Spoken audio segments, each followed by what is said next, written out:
What's going on, everybody? Thanks for checking out the Among the Ashes podcast this week. We're your hosts, Wes, Chris, and Marcus. Before we jump into tonight's episode, we want to take just a minute and say thank you to each and every one of you guys that's been following along with us so far. It really does mean the world to us. We really do appreciate it.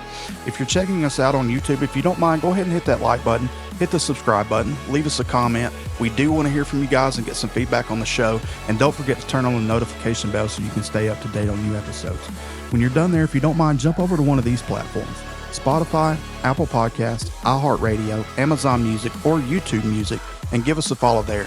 This helps the show to grow as well. That's true podcast platform. You don't get the video, but you do get the audio, and you can download an episode for whenever you don't have a chance to just sit and watch it on YouTube. Also, if you don't mind, share the show with your friends and help us to get out there to the masses and tune in every Thursday morning at 9 a.m. Central Time, with the occasional bonus episodes on Tuesdays, also at 9 a.m. Central Time. Lastly, if you would like to be a part of the show or you have a show idea, shoot us an email at amongtheashes@yahoo.com, or you can jump over to our DMs on Facebook, TikTok, or Instagram, all searchable by Among the Ashes Podcast. So now that all that's been said, let's get into tonight's episode. What's going on, everybody? Thanks for checking out the Among the Ashes podcast this week. We are your hosts, Wes and Marcus. What's going on, my bud? Man, how's work? It's taking some getting used to. Yeah. I've been driving trucks for years, but now I'm starting over the road and getting used to all that. So big change, but we'll get it. I couldn't do it, man. I don't like not sleeping in my bed at night. I got to go, not next week, but week after, I got to go to St. Louis, and it'll be 3 nights of laying there looking at the ceiling. I can't. By the time we're done getting ready to leave, like the last night, Thursday night, I might sleep Thursday night. Yeah. Do you take your pillow and stuff like that from home for? I don't, but I take my teddy bear. Me and Ryan Williams have that in common, right? Ryan Williams, man, Hollywood, bro. If you're listening, and I know you are, you hold that bear tight when you're coming in. I don't know why you carry it. I get it. It's something to do with family, whatever. But hold the football the same. Catch the freaking ball, bro. Look, you know what sucks about that is, like, I can't imagine being 18 years old in the position that he's in. Pressure. You know, you're coming straight out of high school, and I get it. Like, it's the same game, right?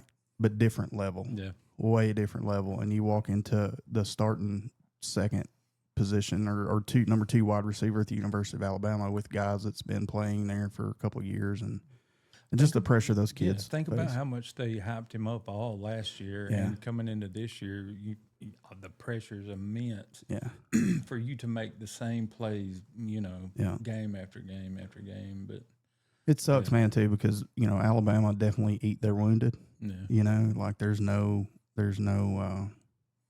DeBoer's horrible. Get rid of. You drop one game, which I'm that guy too, right? Like I'm not a DeBoer fan. Like I don't think he's the answer for Alabama, but maybe he is. Saban and all of them know more than I do, but we definitely let one player have one bad game and it's over. Roast him. Yeah, it's over. So Ryan, if you're listening, man, keep your head up. We love you, buddy. Roll Tide. The odds of you hearing this are none, but anyway. So yeah, hopes up. Yeah. Talking about that, I love to go to games and I love to hunt and fish and all that stuff. But, one thing we don't have enough of, why don't we have more stuff for just men? Like, why is there not ever like a conference? Like, why do we not have men's conferences locally ever? Well, since you mentioned that, we do have one coming up. We do. We do. It's Dilworth Men's Conference. Yeah, Dilworth Church of God. When is it? The October the 18th, since you asked. Oh, so that's what, next week? Mm-hmm. And the crazy thing about it, somebody scheduled that for the 3rd week in October, which is... Whoever is in charge of that needs to be fired. When we play Tennessee. Whoever is in and we don't know what time the game is yet, but I'm sure it'll end up being at 2:30 right in the middle of the conference, right? So, man, if you're out there, record the game, come to the men's conference. That's right. Come out and worship. 10 a.m. 10 a.m. We'll have a morning service 10 to 12. 12 to 2, we will have lunch provided. I'll be cooking. We'll have barbecue. Also, in that time, we're having a skeet shoot out back. So bring your shotguns and we'll have fun with that. And then we'll have our evening service 2 to 4. We've already got what is Les Higgins? Is it Les? I can't remember. Hold on, I'll tell you. We'll have right in the middle of this right here, guys. Right now, you're seeing the flyer. Yeah. So the flyer's up there. Chris Owensby will be the morning speaker, and then Les Higgins will be the afternoon speaker. If you don't have a home church, also Les is staying over Saturday night, and he'll be doing our service Sunday morning too. So Dilworth Church of God, 3688 Hull Road, Empire, Alabama. That's going to be our second annual men's conference. Yeah, so this is something you plan on continuing, right? I'm going to do it till the Lord tells me to stop. That's right. You know, pretty good turnout last year, and God for our did first one. things. I think we had probably 80 guys there. So yeah. So that's our heart here at Among the Ashes podcast, is growing men and helping men be better. And the one thing we need more of is community, more time to hang out and worship God together, and just get to know one another. For those of you who are worried about the game, if it is a midday game, I'm sure there will be updates. There is a TV in the church, I know, and we can catch some highlights, I'm sure. But don't let that hold you back. Don't let that keep you from coming and getting something from the Lord that day. Absolutely. So, it'll be fun. We'll have a good time, and hey, you can meet us. Makes it all worth it. Chris won't be there, but Chris is never here. No. So I did talk to him I earlier. have to kidnap him and drag him into it. I did talk to him earlier. I said, "Hey man, what are you doing?" He said, "What's the problem?" What'd you do? What'd you do? What'd you screw up? I know you're about to record. Yeah. But yeah, he's a big help. He helps us out a lot and keeps us flowing here on the show. Yeah. So that being said, if you are watching us on YouTube, if you don't mind, go ahead and hit that subscribe button, hit the like button, leave a comment, turn the notifications on so you can stay up to date when we upload, which is usually Thursdays at 9 a.m., occasionally the Tuesday 9 a.m. bonus episode, just depending on what's going on. And wherever you listen to podcasts, all major podcast platform, go ahead and hit the follow button there. Leave us a 5-star review if you don't mind, and a comment as well. It helps boost us in the ratings. It helps get the show out there. Go ahead and share it on both platforms. You can also find us on TikTok, Instagram, and Facebook, all searchable Among the Ashes podcast. So give us a follow there. We really would appreciate it. And the last thing, as far as housekeeping goes, I want to give a shout out to our unofficial show sponsors, Hometown Auto Sales in Jasper, 1801 Viking Drive, I believe is where. No, 2801 Viking Drive, I'm sorry, in Jasper. Go see JJ Hatter if you're in the business for, or if you're looking for a new vehicle, car, truck, SUV, Jeep, whatever. Got a pretty good selection, but even better than that, they are great dudes. This is not a paid ad, sponsored ad in any kind of way. I was just in a bind, and JJ stepped up and helped me out. And I want to shout out Bolton's Garage as well, who's doing the work on my truck. Those guys have been amazing. 113 Hollis Crump Drive in Jasper. I think they specialize in transmissions, but they're pretty much general mechanics. I mean, they'll do a little bit of everything. They're good guys. They're constantly busy. You can find them at facebook.com/Bolton's Garage, or you can email them, boltongarage@yahoo.com, or just Google their name if you need anything done. Ask for Jonathan. He's taking great care of me. Tell him I told you to call him, and he'll get you taken care of. So, did you know Hatter could sing? Yes. They came to the church a couple weeks ago. Yeah. They've had that quartet. I don't know how long, but they're very talented. If you like Southern gospel, I mean, I don't. I'm not old, but I get where you would. Yeah, super talented. As old as you are, redback hymnals and all that good junk. So. All right. Well, I guess we have rambled on enough. We are going to continue our men's talk, but from a little bit different perspective this week. We are Gen X, the greatest generation next to the World War I guys. They are obviously the greatest generation, but we are second, and we dominate and rule. Anything new that comes out, we have to take it over. That's right. First it was MySpace and we took it over, and then it was Facebook and we took it over, and then Instagram and we took it over, and TikTok and we took it over, because we rule. We're the best. BMX generation, skateboard generation.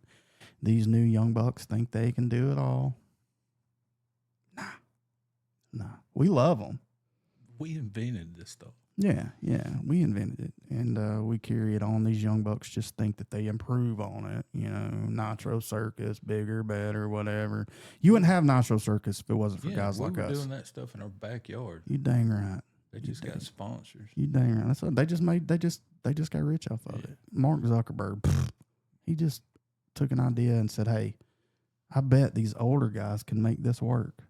I've got the knowledge how to build it, but these guys will make it work." And we do. Yep. That's just what we do. So now that all the bull crap's out of the way on that, let's bring on our resident Gen Zer, Mr. Cade Jay. Cade, how are you, man? I'm doing good, man. How y'all doing? I'm doing good. Yes, sir. You believe any of that crap I just said? I don't believe it. I mean, to an extent. Did you wear your boots today? Is what we need to know. Did you wear your boots? No boots today. Okay. I am a Nike Dunks guy. Wes can't say anything, though. I am not a Nike Dunks guy. I am a greatest basketball player of all time, Michael Jordan guy. Oh, man. And I wear his shoes. Dunk is the epitome of Gen Z. You have the best, and then you have the second best, right? Yeah. So they're trying, the wannabe, the reinventing of the wheel. Right. Same shoe, just not not as cool. So I agree. Hey, one question real quick. You were talking about Hatter a second ago. Does he have a son? yeah, but I don't know how old he would be. JJ's probably late 30s.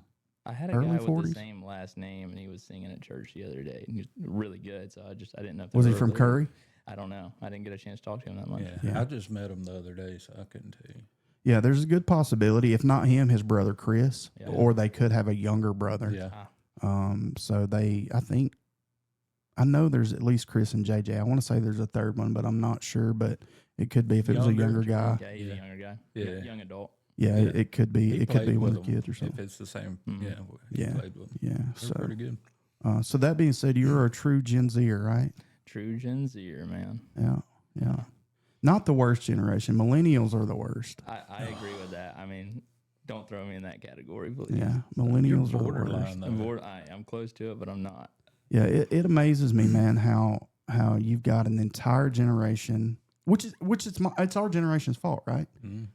I guess. No. Yeah, well, yeah. Because Gen Z would have had some older Gen Zers would have millennials, but an entire generation that grew up on The Simpsons and Married with Children and Family Guy and all these offensive shows grew up or raised a bunch of offended Oh, adults. It just blows my mind. But I will say you don't see the Gen Zers as offended as the millennials get. I would agree with that. Now, to an extent, though, you raised up on like offensive shows. I feel like that kind of raises you to take a joke. And nowadays, things are so, people just can't take a joke now. Well, that's the People are thing. really like, so offended by I don't the think like- it's so much things. as the way you're raised as society. yeah. You know what I mean? Well, You're- people are like, you shouldn't tell that joke. It's offensive. It's a freaking joke. Yeah. That It's you supposed missed to the be. point. You missed the point, Yeah. right? And it's just sad that we live in a society now where everybody just chooses to be offended. They just want to be for whatever reason. And I don't know. I do think we're coming out of that some. Yeah. It seems like you can call it left, you can call it right, you call it whatever you want. I call it the devil. Yeah. Just confusion. Mm-hmm. Just keeping us in a constant state of confusion, and I think it's a huge disservice that any generation goes through that. And every generation has its problems, I guess. But we wanted to bring Cade on today because we want to. Y'all hear from us all the time, like how we feel and what we think, and we want to get Cade's perspective on what it's like growing up in possibly a generation, the first generation to really not believe in religion. Like they are a huge, I tried to look up the statistic, and I'm getting a little bit ahead of myself, but a third, I think, of all Gen Zers do not have any type of religion whatsoever. Like they don't even look at religion, let alone believe in God, but religion in general. Yeah. And that's just pretty mind blowing to me. Do you see that as a? I would say from, just from having the opportunity to be on like college campus and just talking to people my age, they don't want to recognize themselves with like an organized religion as much. They're not completely against the idea of a relationship with God, but just the idea of organized Christian, they don't want to be associated with. For whatever reason that may be, I'm not too sure. But I do see more of that like throughout my day-to-day life and talking to other young adults. That is kind of the normality of it now. Yeah. The thing I think, and in my personal opinion, is I think you guys are a generation that's looking for something real. You're not looking for your mom and dad's God. You're not looking for what grandma taught you, because while that God, I believe, is very real, you've watched your parents and grandparents struggle and their faults and their flaws. And well, why should I serve a God if they don't? Or if they say they love him and they say this and they say that, but yet I see how they live their life. And I think that's a clear reflection on us as adults and how we've lived as examples in front of our children. And I think that is fully our responsibility as men when we have families, is to train our children in the right way and show them that the God we're serving, that everything in that Bible is what it says it is, and we live it. You know what I mean? And we're going to fall short, right? There's grace and things like that are extended, but I think it's because I think this generation has watched so many people say they love God, but they really don't. Yeah. And I think, not to cut you off, something we've been talking about a lot lately, like you and I, just about spiritual fruits. We've gotten to a point where we really don't show that. Our lives are really not showing that. And you said something a while ago about this generation, the millennials and stuff. They're looking for something real. How many kids, even in our families, looking on the phone, hey man, check this out. Oh, that's not real. Yeah. That's not real. That's not real. That's not real. How much and how many times are we showing them what's real?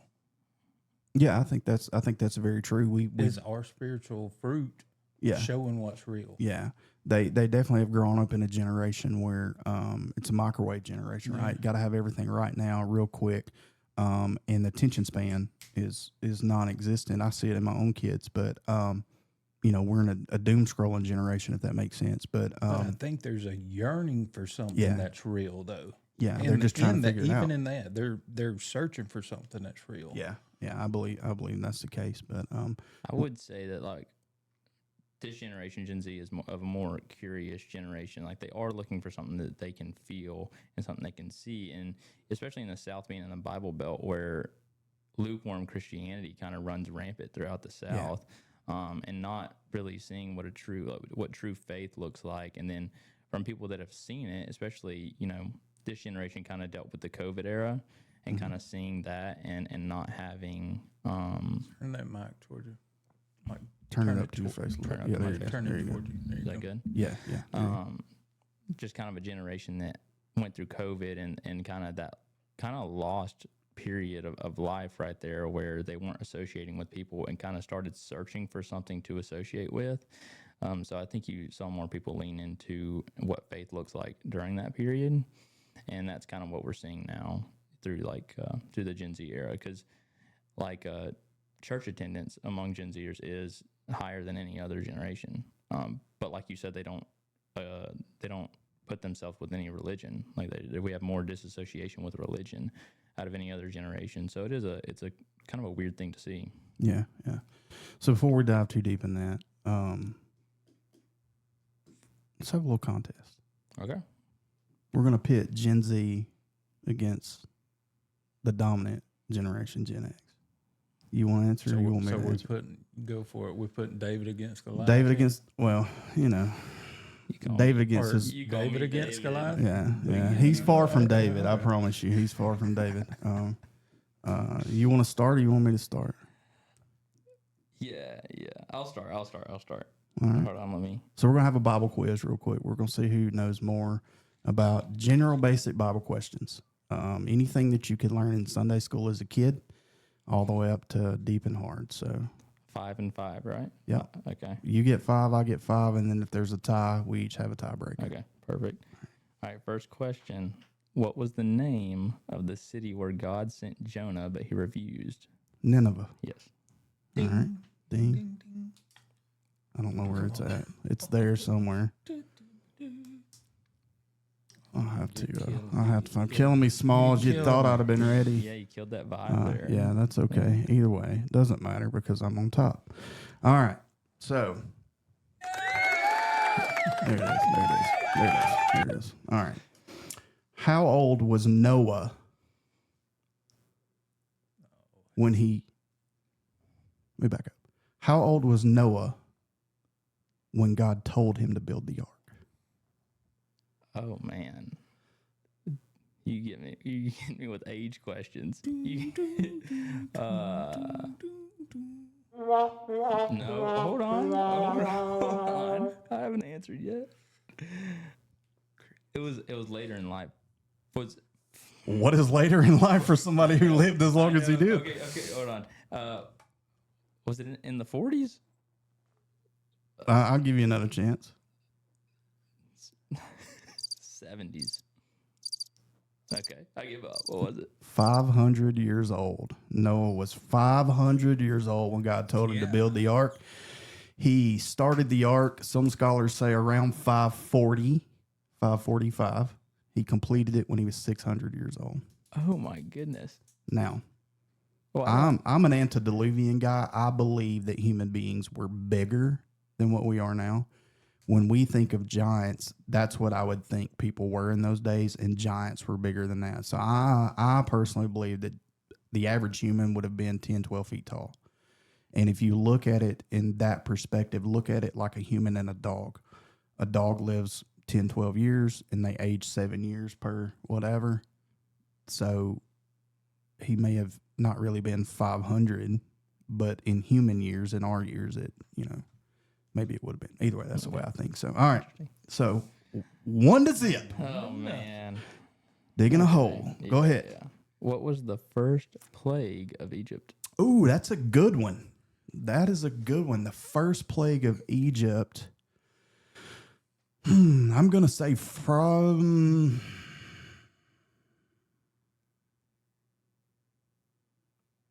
I'm going to say frogs. I know it ain't right, Nope. but I'm going to say frogs. The water and the blood. The water and the blood. That's what I was thinking. I was like, I should say water and blood. So we're 1-1. All right. How much did the spearhead of Goliath weigh? What is that question? It's in there, bro. What is that It's in there. Come on, bro.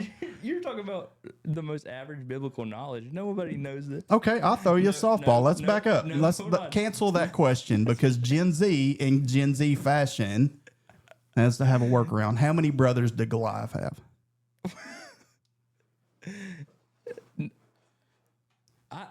What, 9? I don't know. 3.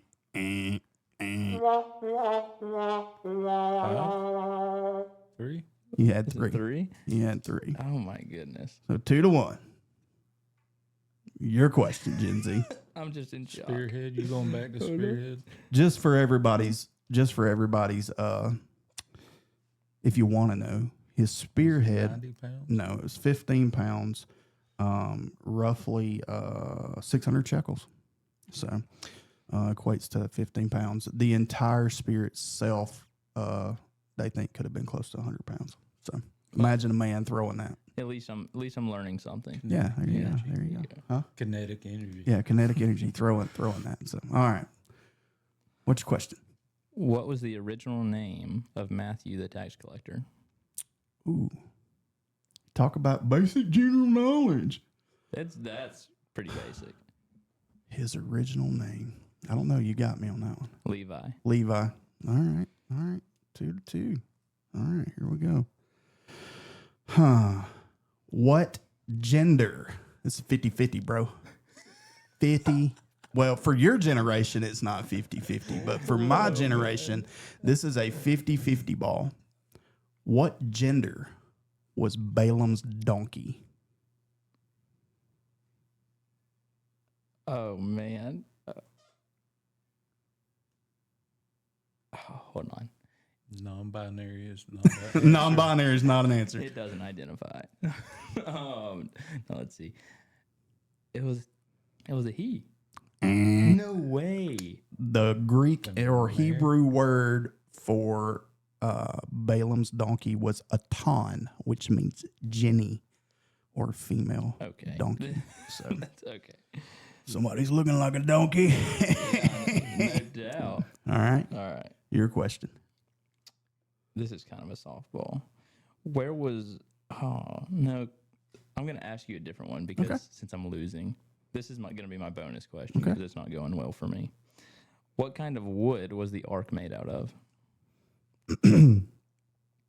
Gopher. Okay. There you go. I saw a thing not long ago that said the only place you can find gopher wood now is In Florida. Yeah. There's a lot of people that think that, yeah, we can go down that rabbit hole. All right. Let me throw them a softball. Your softball is not going to be a softball. It's a softball, It's a man. golf ball. It's a softball. swing bada Swing bada bada. Swing bada bada. How many brothers? I'm gonna give you a softball. What was David's father's name? Jesse, Jesse.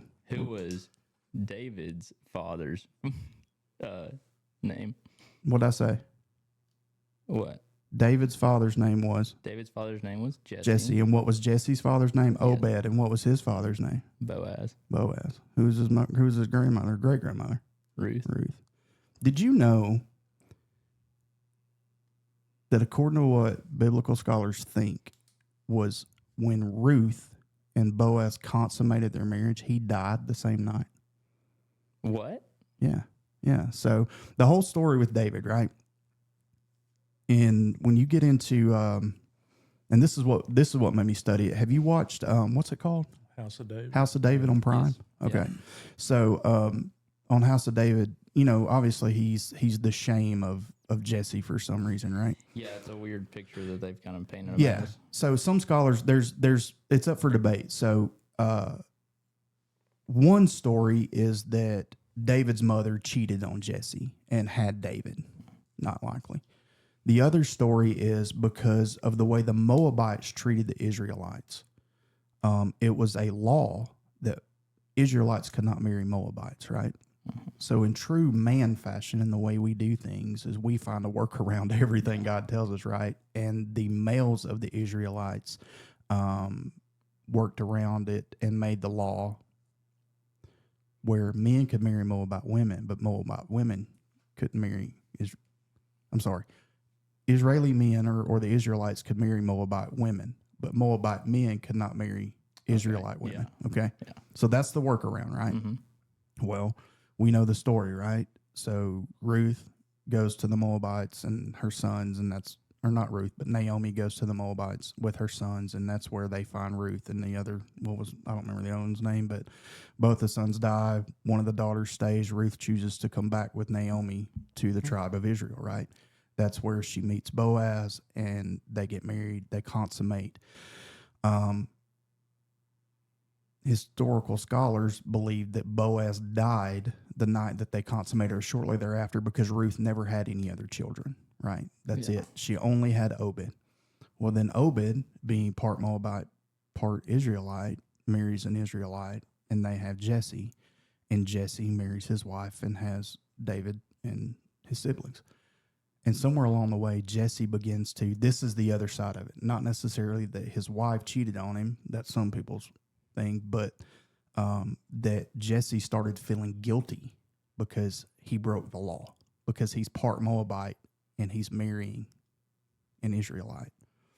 And so I don't know if, and the other part of it is that maybe she wasn't Jesse's first wife. They had all of his siblings before, and then something happened to his first wife, and then he remarries. But either way, he starts feeling guilty. And that's whenever you come into Psalms, I think it's 50-something, 60-something, and David talks about being the shame of his father and all this different stuff. So the point being is that you have to have, according to be a Levite, you have to be so many generations removed from, I think it's like 9 or 10 generations. You can't have any impure anything, whatever. And David was that that stopping point, right? So it stopped right before David. So yeah, and so either the way it looked was Jesse went to put the wife away, or David's mother went to put her away, and then just like with who was it that golly, it's totally, was it Abraham? Yeah, Abraham and Sarah, I guess, and he was going to sleep with the handmaiden, and Sarah slips in. Kind of just repeated there, and she got pregnant. Therefore, he thought she cheated on him, and she kept the secret, and the handmaiden kept the secret as well. He was going to marry the handmaiden, and put the wife. Anyway, I know I'm not describing it very well, but it's pretty intriguing. But the whole thing of it is the impure bloodline stopped and started with David. Therefore, David was created to be king and be in the lineage of Jesus. So it's pretty astounding. Yeah. So 4-3. Whose question? I mean, Did you just ask the last? Did you just ask the last question? I can ask. Did you ask me the last question? I think I did. Yeah. Wait. Was it go for wood and I got it right? So Yeah. it's your question. All right. You want a softball or you want a real one?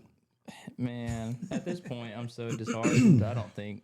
How many siblings did King David have? How many brothers did he have? 7. 7. Yeah. I'll give you that one. How many siblings total? Oh, he had sisters. He had sisters. Yeah. The total. I won't count it against you. 9 total. He had 2 sisters. I was going to say 9. Yeah. 7 brothers, 2 sisters. There were 8 boys. All right, your question. This is another softball. Where was Paul headed when he had his miracle encounter with Jesus? Oh, he was on the road to Damascus. There you go. Is that the answer? That's the answer. So we're 5-4. I was understood to keep these fairly easy. I mean, I could have asked you how big was King Og's bed. 14 meters. It was 9 cubits long, 4 cubits wide, which was 13.5 feet or 4.1 meters. You're keeping me in the Old Testament. I don't have to. How many siblings did Jesus have? Oh, man. If you can answer this, you win. I will submit if you can answer how many siblings Jesus had. Oh, jeez. That we know of.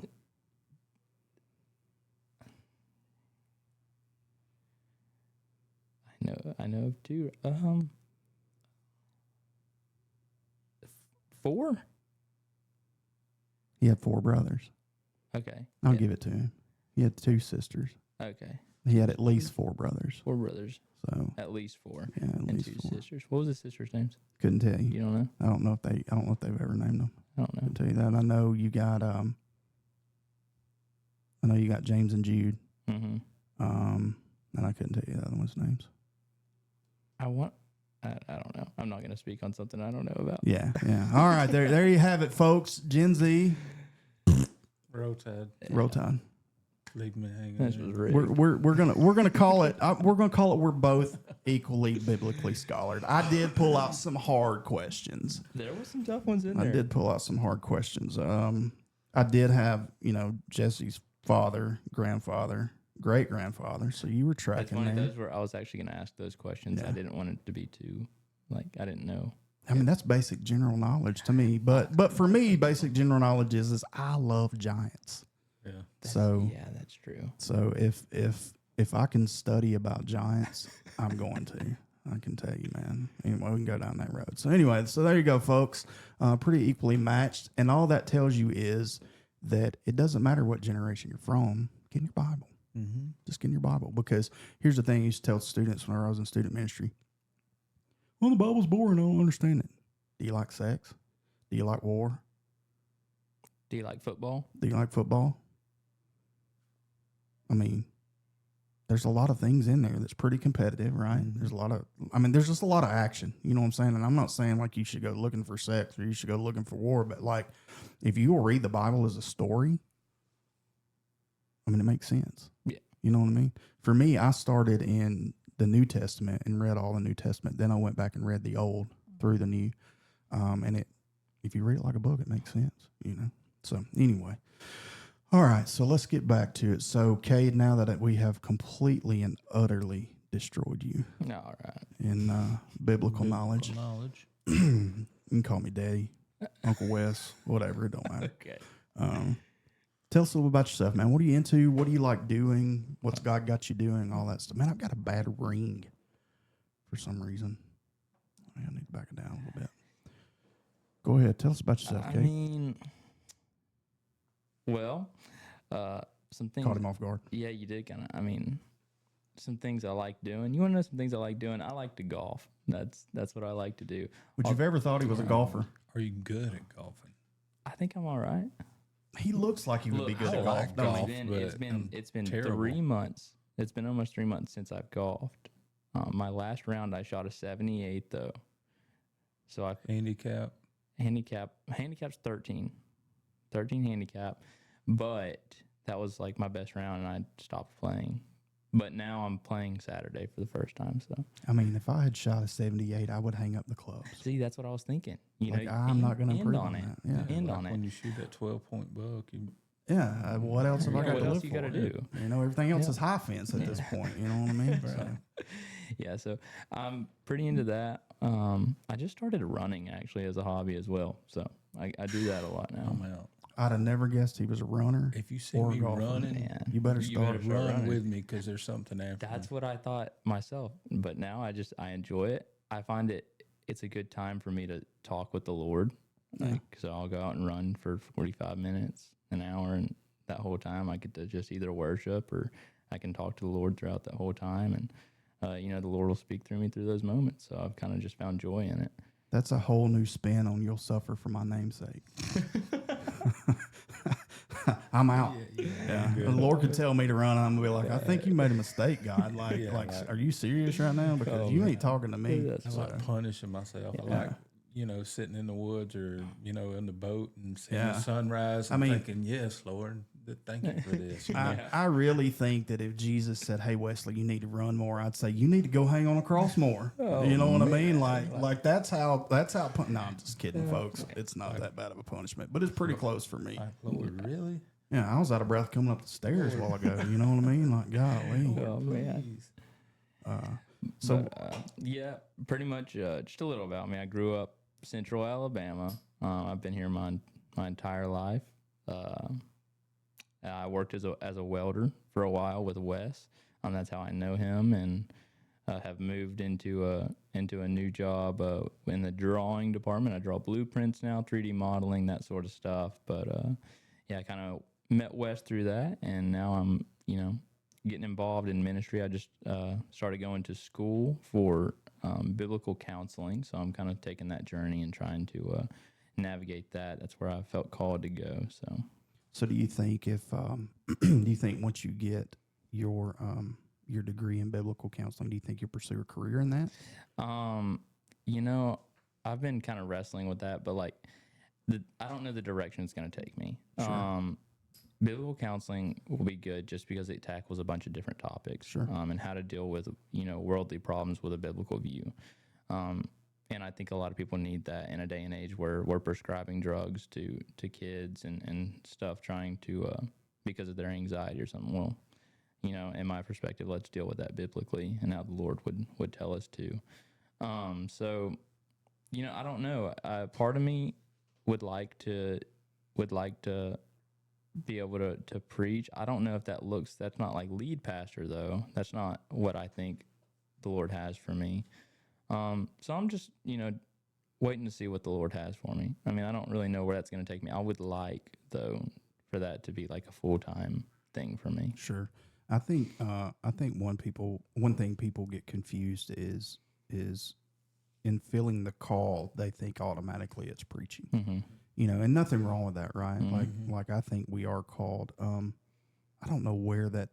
Do y'all hear that echo? Do y'all hear that feedback come through at all? I don't know. Maybe my headphones are just too high. Now that killed them completely. I think that I think oftentimes people get ministry confused or calling confused with what ministry is. We think that, and when first off, whenever you feel called, it's bigger than you. Does that make sense? Yeah, like there's absolutely. something inside of you that you can feel that's greater, that's definitely bigger than what you are, and you don't know how to always put that into what God is trying to show you. And a lot of times we think that, well, I'm automatically called to preach. And that's not saying that you're not, right? But like, I think ministry goes so much deeper than just preaching the gospel. We should preach the gospel anyway.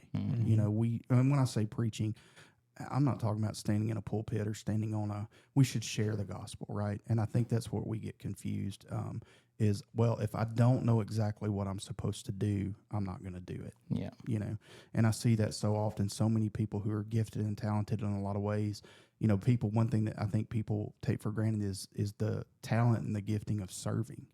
You know, so many people are gifted and talented to serve, but it's work.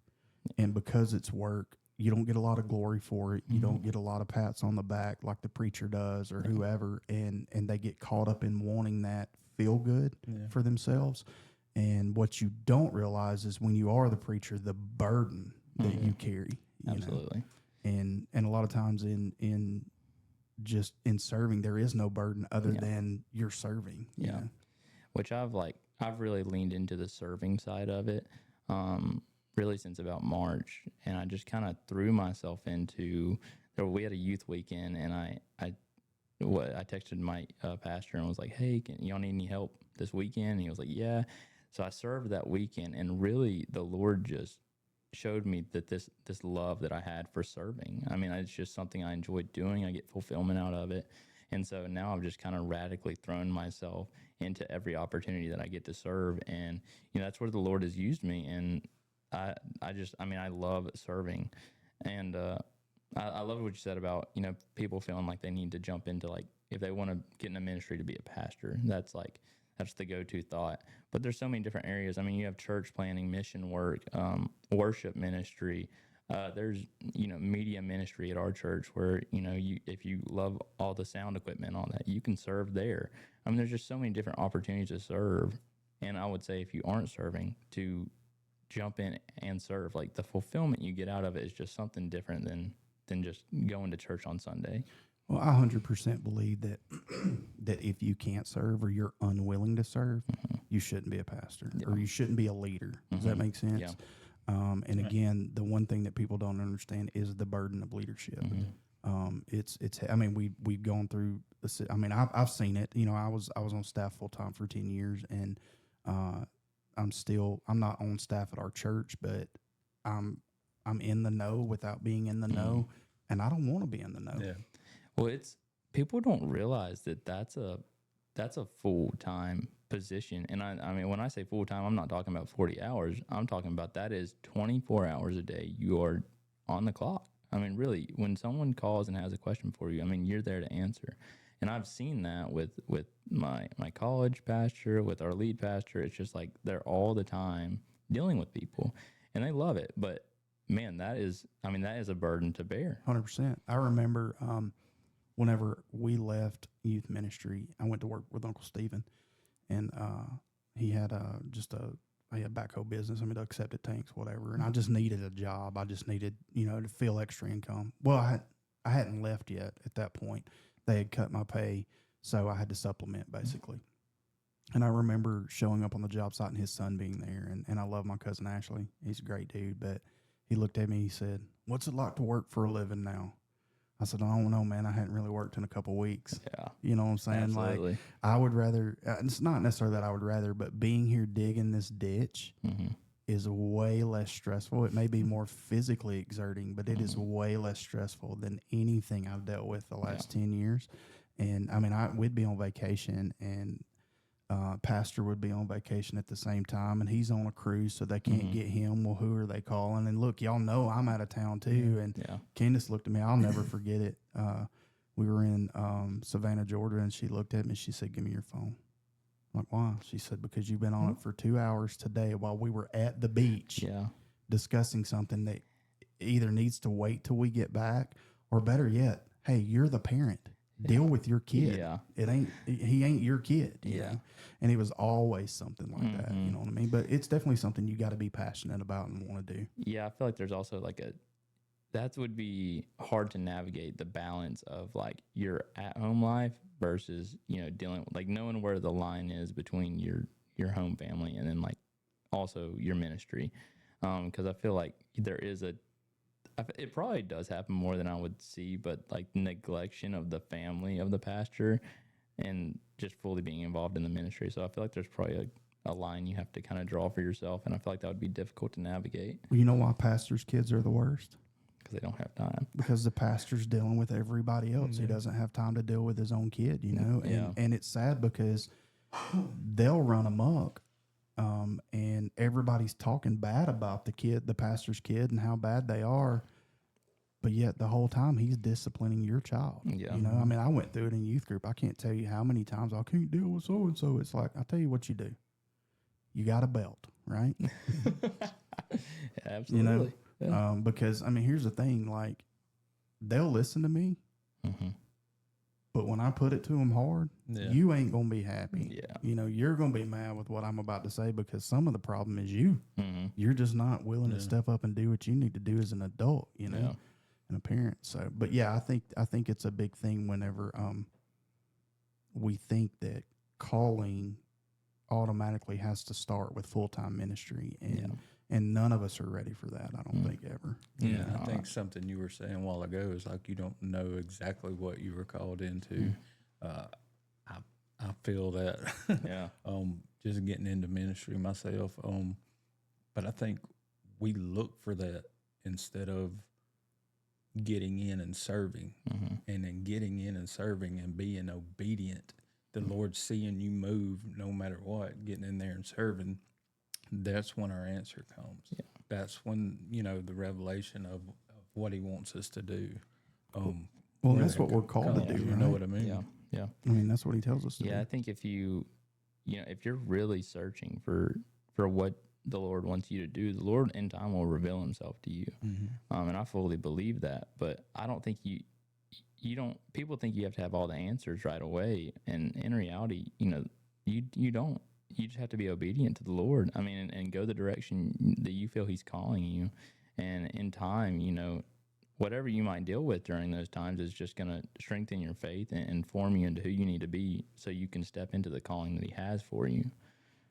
I agree. I can tell you, just being at the shop for the last 13, 14 years, not taking the opportunities that I've been given at times, but I've ministered more on the job than I probably ever did in a pulpit. And it took me a long time. Like, we've talked about the season I went through. Marcus knows about it. We've shared it on the show, but grumbling and complaining and saying, God, why aren't you using me? And he's like, because you're not letting me. Why? And he finally was like, why do you need a pulpit? It's the whole thing with this podcast, right? 2018, 19, God told me to do this. I'm grumbling and complaining. And it's like, well, why are you not using me? And he's like, what do you mean? You don't need a pulpit. You got a phone. Social media is free. You can minister all day long there if you want to, and it's like we have to package it a certain way in order to do it. But I think that comes down to more of, well, if it's not packaged the way I want it, then it's not God, so I don't have to do it. Yeah. There's no Or that accountability it's there. not ministry. Yeah, there's no accountability. One thing I feel like my home church does very well is stress the fact that you have a mission field no matter where you are. I mean, your job site is a mission field. Anywhere you go can be a mission field if you let it. You just have to kind of open your eyes and look for the opportunity. And, ever since I've started applying that, to my life, there was a point in time where I was, miserable to get up and go to work. It just wasn't fulfilling for me because I want to be in this different season of life where, I can see the Lord using me in different ways, But when you realize that where you're at right now, for me, that'd be work, that's a mission field in its own. There's so many people that need to hear the gospel. And it's like, sometimes, you're the only Bible someone will see. That's what I like to tell myself. Or you're the only Bible someone will read. So, I tell myself I want to be a walking billboard for Christ wherever I go. And that's kind of how I've been living my life. And, that's just my goal day in and day out. If we're the only Bible people ever sees, I'm definitely an HBO special, y'all. I know, but you have that's the thing. You have to think about it like that. And that's where, that's where the weight of this kind of, you can feel the weight of carrying the phrase that like you're a Christian or you follow Jesus. That's where the weight comes from, is because people are looking at you. I hate the phrase that people say. They'll say no hate like Christian love. And that drives me crazy, man. And a lot of times that's taken, that's people taking what you're saying to them out of context. But I just, we're called to just love people. We're called to love one another. That's what the Lord has told us to do. That's, he says, I'm giving you a new commandment, love one another as Christ has loved the church. And so it's like, that's just, I want to lean into that more and more. That's what I hope to do every day. One thing that I've seen God do in my life as of late is I've been presented with a situation. I think I've told you about it. Marcus knows about it at church. And I felt the Lord telling me to go to Jude and then Romans for our Sunday school class. And going to Romans in this situation is not one I want to do, right? Yeah. And it's rocked on about a month. Some things have happened or whatever. But the one thing the Lord has shown me is that it's not for what you think it's for. Mm-hmm. It's so other people can stop looking at others as because I can openly see what you're doing wrong. Mm-hmm. Therefore, I know you're a sinner. Mm-hmm. And how about start looking at yourself? Yeah. Because there's other things in the book of Romans than what you think we're about to teach on, which we're not. Yeah.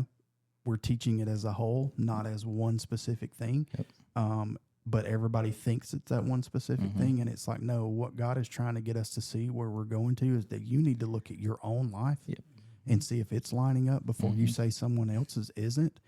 And stop seeing it. It's hard. I mean, you see sin, right? Like you see people's lifestyles, but that doesn't mean that's who they are, or that doesn't mean that defines who they are. Mm-hmm. They may live a lifestyle that you disagree with or have issues and problems that you disagree with.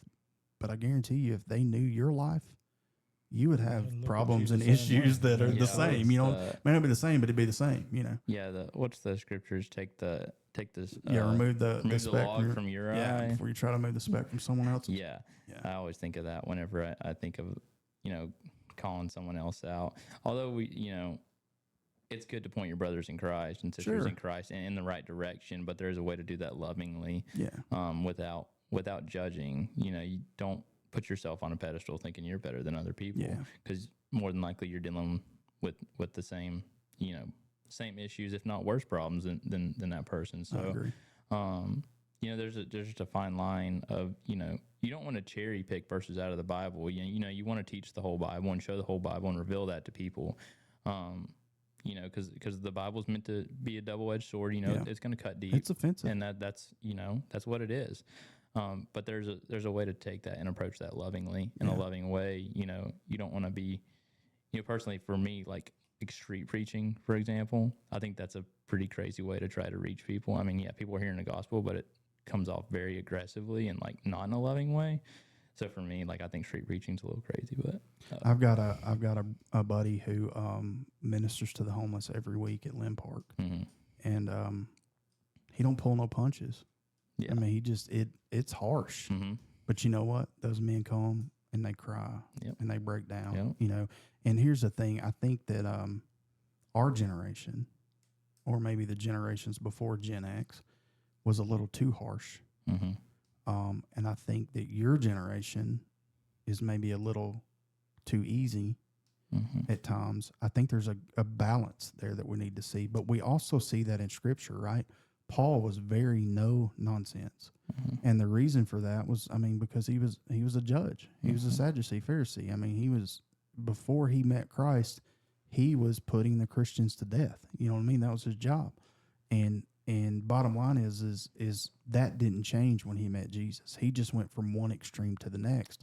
But then you see the disagreement between him and Barnabas, where John Mark has left the faith and stepped away from the apostleship, and he wants to come back. And Paul's like, nope, sorry.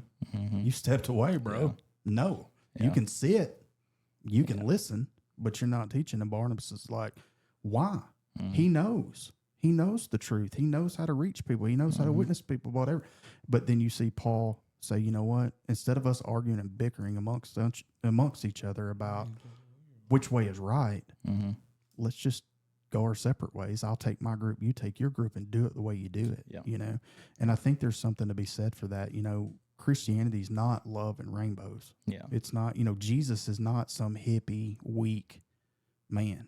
He's flipping tables over in the daggum church and smacking people with whips. He hung on a freaking cross and didn't complain, But at the same time, he also was willing to meet people where they were and just wrap their arms around them, no matter what. I mean, the leper is the prime example. I mean, he shouldn't have touched him at all for not because he was against the rules, but because it would have given him leprosy. But I don't even think that Jesus even thought, "Oh, I can't get it," or "My Father heal me." I think he said, "I don't care. Yeah. If I get it, I get it." You know?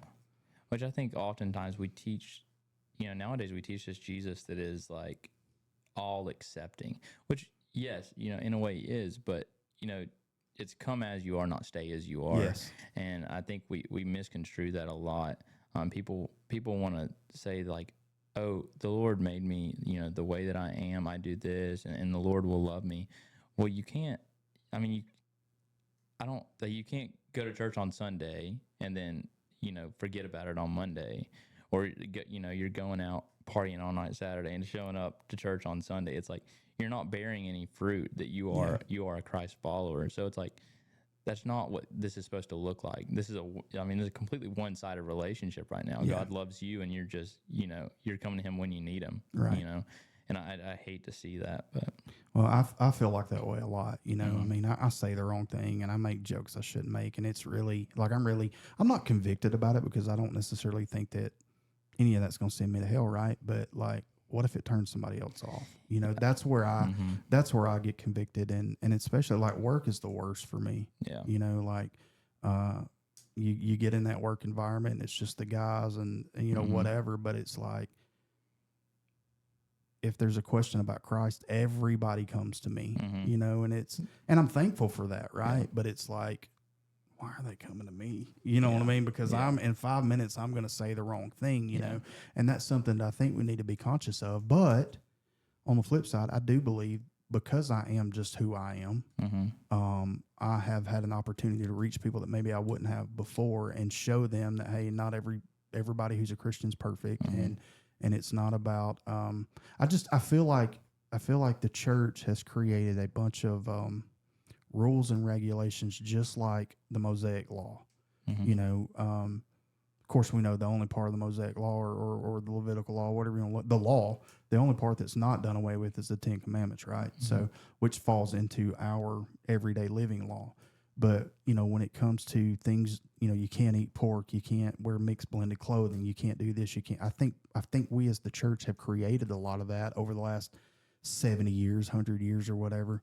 And I think we're just now starting to wake up and realize, hey, none of that matters. Jesus is what matters, but we went way over here with it. You know, like you said a while ago, well, God made me the way I am. He did knit you together in your mother's womb. But this world, this fallen, depraved world has shaped you into what you are. So you come to Jesus as you are, and then He changes what He wants to change about you, but you have to let Him. It can't be a one-sided relationship for sure. Yeah, absolutely. I agree with that.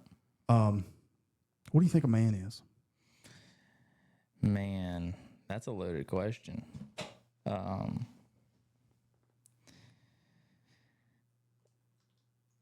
man, how would you answer that? Man, that's a tough one. So that changes every time we have this discussion. Yeah, we've answered this a bunch. Well, man, that's a hard question to answer. I don't think there's a wrong answer, but there definitely is a right answer. You'd like to say someone that a man is for me, I would say someone that leads their family spiritually, and leads by example, and is also willing to provide for their family. I mean, that's just in the most basic form. That's what I would, if I say, wow, that guy's a man.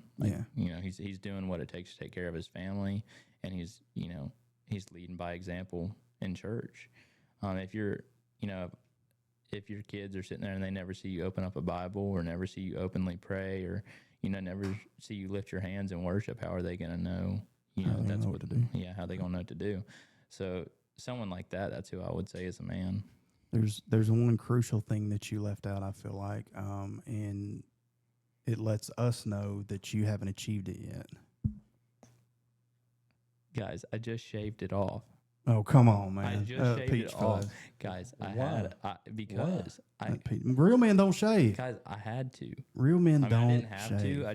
I like switching stuff up so much. That Yeah, I see, had to. real men don't shave. It was a good beard, though. I swear, it was a good one. It was. It It's was. key Yeah, word. it's coming. It's coming back now. I feel like you answered that question poetically. You know, I mean, I think that number one, we live in a society where men think that, and we have this discussion. We've had it a lot, but our only job is to protect and provide, and that's the basic. Yeah. The basic part of being a man, spiritually. Leading spiritually is the key to all of it. And I think that if you're leading spiritually, you're going to fall into all of those other categories, you know, and it's something that I've failed at miserably.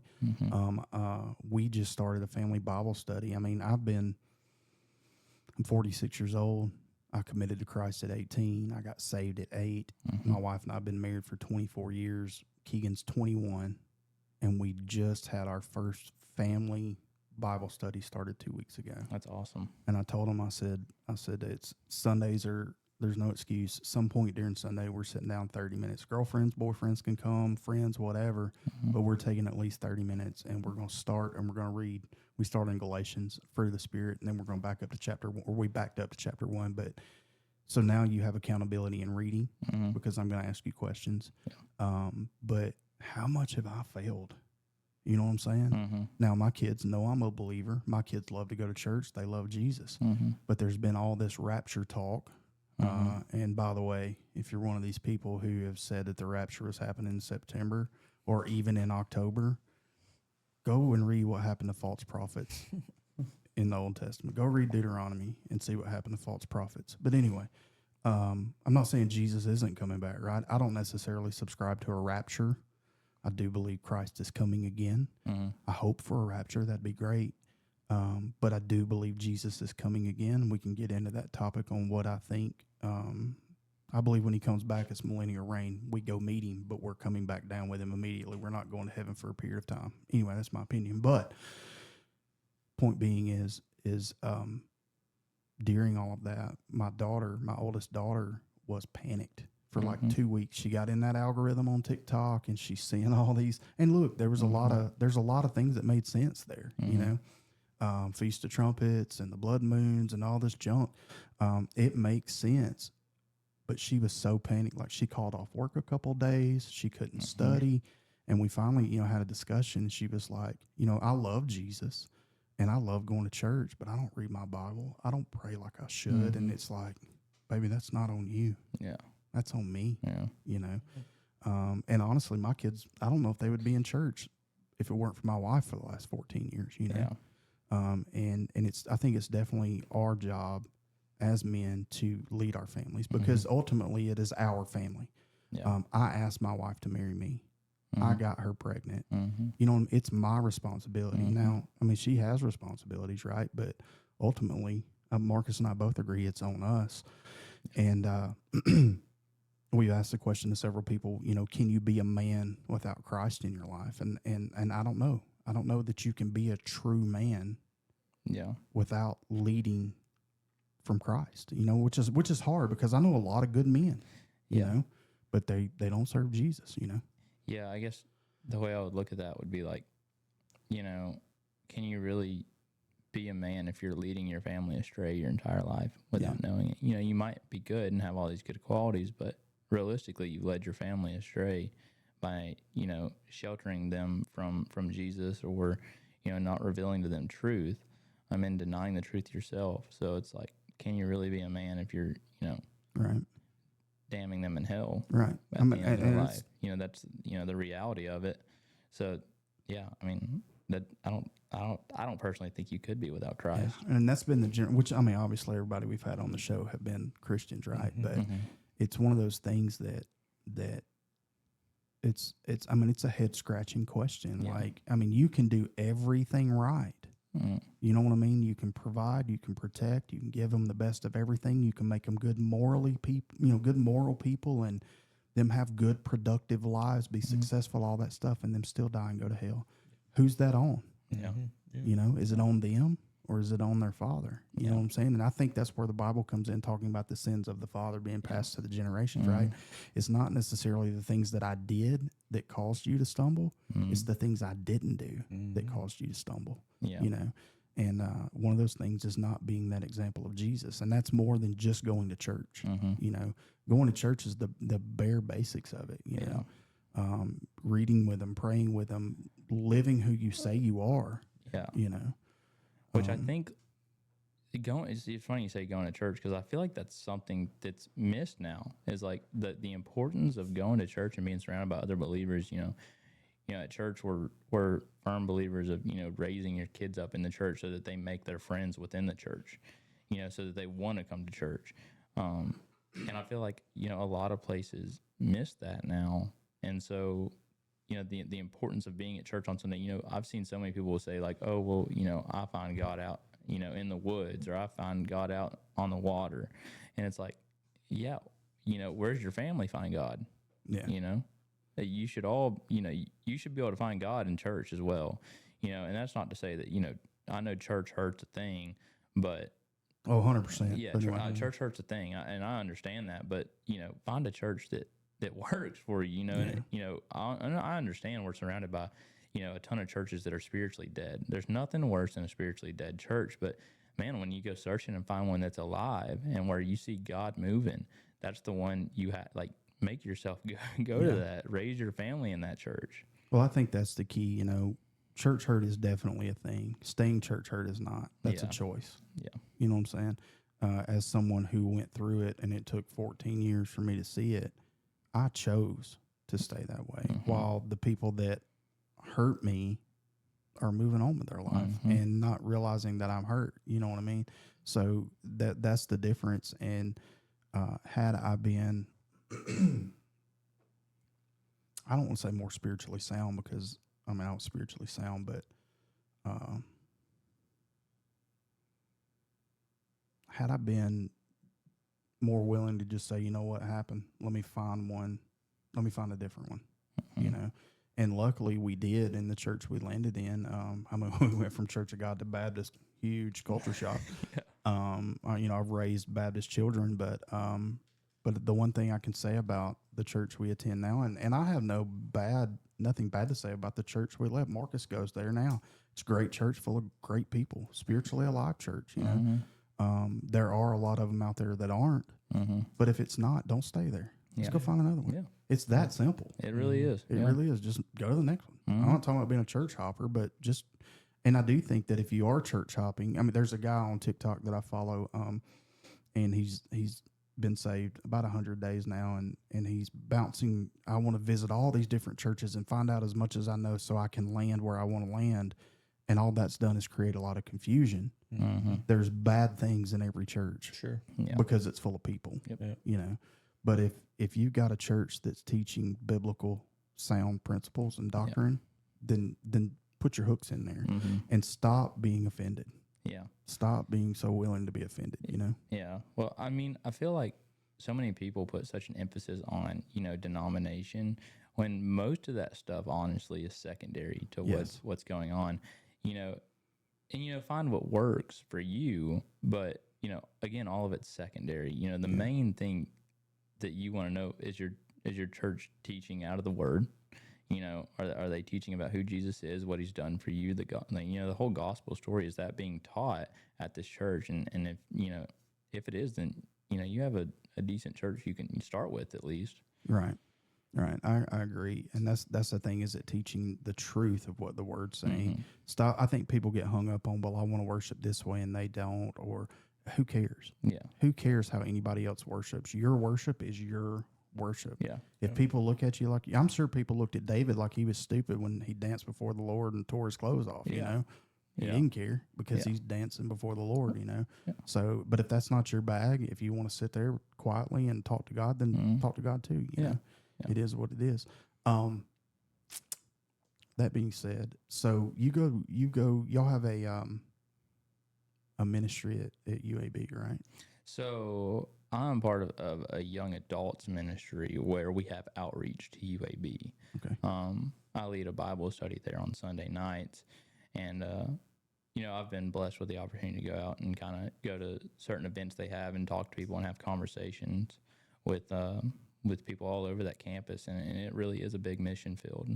So how do you let's talk about that a little bit. Like what do you see amongst college kids? Because it's crazy to think that you can go anywhere in the South and people not know. It's crazy to think that the United States needs missionaries. Yeah. Because really it does. is. But you're you're in the South, Yeah. in a college in the South. Yeah. So surprisingly, I didn't know this before I started going there. It's very heavy, like Indian, Hindu, kind of population right there. And so, you'll talk to those people and you'll have a really good conversation with them. And a lot of them are open to conversation about Christ. And I find a lot of people, no matter who, they're open to a conversation about Christ. And so, luckily we get to do that. A lot of times, you'll be telling them that, hey, we're, a Christian ministry, and they'll be like, oh, well, I'm Catholic. And you'll have that conversation a lot of the times. And, coming, like, really getting down to it, though, it's like people just don't, they know Jesus, but you'd be surprised how many people have not heard the gospel. Yeah. We had a group go down handing out the Gospel of John the other day, and, there was so many people that was like, have you read this? And they'd be like, maybe, I don't know, I might have. They just don't know. You're talking American people versus people from So that's like that's not even like people from different nationality. That's just like American people that have grown up in Alabama or in the South. That's crazy. And they're like, oh, I might have heard it. I don't know. And then that makes you just like, man. It's such a big mission field here. Yeah. You're missing so many people right here. So what do you think the ratio is to fatherless children on college campuses? Oh man. Versus ones that grew up in a Christian, or not a Christian home, but a typical family home. Man, that'd be hard to say. Could you spot it? Yeah, I think you could. Assuming it's dangerous, but I think you could assume something a lot of times when you see. Do you think that plays a part in people's faith or in just how they are morally versus? Yeah, because then again, you go back to, they don't have the example set before them of, a lot of times you talk to people, you realize they'll talk about their grandparents when they talk about their faith. Oh, well, I watched my grandmother and my grandfather do this. And that kind of, it's mind blowing when you think about, well, where's your parents? Yeah. What's your parents doing? And so it's just like, there's just the example's not there in the home. And I wonder if that's a generational thing. Like, I wonder if you went to their parents, if their parents would say, I watched my parents or I watched my grandparents. Yeah. You know what I'm saying? Yeah. Like, Yeah. and I think that maybe majority of people in their young adult life, especially if they grew up in church, I think everybody has this moment where they step away for whatever reason. Typically you see it, if kids grew up in church, they're going to children's church. My mic is driving me crazy, y'all. I hear this just ringing echo. I hope it's just my headphones too loud. But you see these kids that grew up in children's church and then youth group, and then there's nothing typically for college kids in most churches. That's where they step away, and then they don't go back to church until they start having children, And I think maybe that's why you're seeing these kids say, well, I saw it in my grandparents and not in my parents. Yeah. If that makes sense. That's like, that's why we put such an emphasis on our young adults ministry, where I go to church. That's just kind of a big part. Like, we'll send them straight out of youth straight out of youth into our college ministry right when they turn 18. We get their details, we'll talk to them, and if we know they're not leaving and they're not going out of town for college, then we do everything we can to get them to church, because that's one of the most important parts of your life is those years out of high school, deciding what you're going to do, where you're going to take your life. It's in that moment you have to decide, okay, I'm going to follow Christ the rest of my life, or I'm going to go with the world. And so it's a big ministry. It really is. I think it makes a huge difference. Like, you don't think of it being that crucial, but think of everything that college has to offer, right? You can go to college and theoretically never visit church or go to church or anything the whole time you're there. And I think that's what's so awesome about churches like Church of the Highlands, who has so many these campus ministries, different places, and I mean, you see Gardendale reaching out, doing it. I think it's very vital, and I think it is a big loss in so many churches. You go from such a tight knit group and youth group to being thrown in with the adults, and you're so much younger than the adults, and even if you're only 2 or 3 years difference, they've got kids, you don't, so you're just on a different landscape altogether, you know. And I think it does get confusing, it gets frustrating, you don't know where you fit, so it's just easier not to go, not to mention starting a job or trying to figure out your career or whatever. You know, which thankfully, you know, it's been in this ministry where I have found friends that hold me accountable in my faith, you know, and where I have found, you know, so much joy in the people that I've met and surrounded myself with, to just further my faith and help my faith. It's really been a blessing in my life to be involved, you know, and go into this ministry every single week. I think that's where, I don't mean to cut you off, I think that's where, like, what we've got into, like, with men's ministry is kind of including the younger guys for a mentorship. So when you get to that space, that gap right there between, you know, a teenager and adulthood, you know, you've got somebody there to pour into your life, to give you guidance and, you know, help you with those decisions like that. I think that's a crucial part of it right there, you know. You're thinking about your grandparents, where your grandparents weren't there. Well, where was your dad? Where was your uncle? Where was, you know, brother so-and-so from the church? Absolutely. You know? Yeah, and I think, you know, it's funny because I think a lot of college-age adults or young adults, if you will, they miss the idea that they can be a light to those people. Like, people can look up to you that are older than you. You can set the example for your parents. You know, whether if your parents are lost and you've decided to follow Christ, you can be that example for them. There's nothing in there that says that you can't be that example and that light into those people's lives. And I think a lot of people miss that when they're young because they just feel like they're inadequate or, you know, they have this mindset that they're lesser than they are just because they're older. You know, in reality, that's not the case. You know, you can be a light to those people too. Well, the Apostle Paul tells us that in Timothy, right? He tells us to not be despised because of our youth, or he's telling Timothy that, you know, don't let people despise you or look down upon you because you're younger and you're presenting the gospel. We all have a part to play, and we've talked a lot about he and I at our age need to be the ones doing the heavy lifting. And the generation before us needs to be able to look back, see the fruit of their labor, and then tell us, hey, that block right there, it's crumbling a little bit. We need to fix it. They know how to fix it. They see it. We do the labor, but then we're training the younger generation to come along and do the same thing. And just, I don't know why we can't learn that lesson. It seems like we keep, you know, you've got this, and then in between it gets lost somehow, you know? Yeah.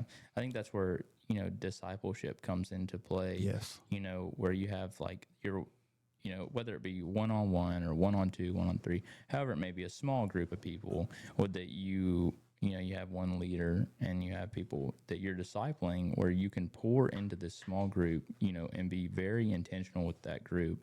A lot of times I feel the church will lack in intentionality. You know, people will often look on the outside and say, oh, well, you know, well, they ask this to everyone, or they don't really care, or this, that, and the other. But if you have like one person really pouring into this small group of people, you know, staying up to date with them, asking how their life is, you know, and, you know, actually listening to those people, it goes such a long way. Absolutely. With young people especially, you know, just from the times that I've seen, you know, meeting up with someone one night or meeting someone for the first time and texting them a few days later saying like, hey man, I've been thinking about it, can't wait to see you next week, or, you know, hope to see you next week, how's this going? And just staying up to date and like being intentional with people, it matters so much. Well, when we look at Jesus as an example, that's exactly what he did. You know, he was constantly in front of somebody. Yeah. Not just the 12 he's around, right? But he's constantly in front of people, and I think that's what keeps us moving. And I think that's what discipleship is, right? Yeah. It's not, hey, you need to know Jesus. I know you accepted him.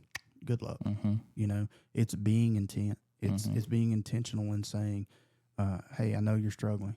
Yeah. I'm not judging you. I'm not looking down on you. How can I help you? Mm-hmm. You know, Yeah. and that's why we started the podcast, right? I mean, the book of Jude, this is just the way my brain thinks, but what if more people, instead of book of Job, instead of Job's friends coming along telling him what he did wrong or how he angered God, what if they had just sat down with him? Mm-hmm.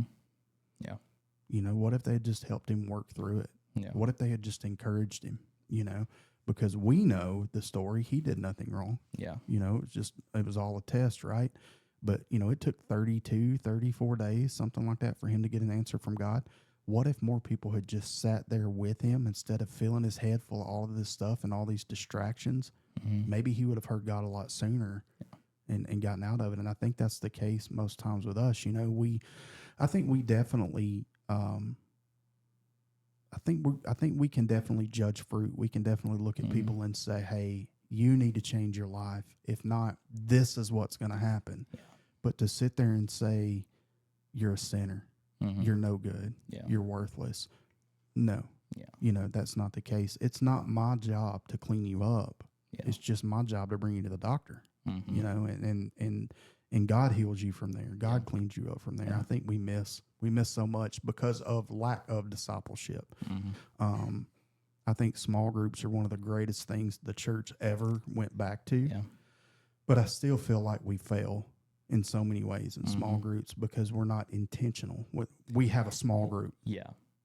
Yeah. And that's where the having the discipleship, you know, programs or however it may be, that's where that comes in handy. Because, you know, for us at Garden Hill, like we have this huge small group technically that's our young adults, but we also have, you know, one-on-one discipleship. So it's like you have, you know, the intentionality of, you know, wanting to walk with somebody through this process of knowing Christ and walking with faith.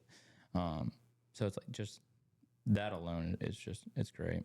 Well, I think in those aspects too, whenever you're presented, you know, Cade, you come to me and you're having an issue and I can help you walk through it.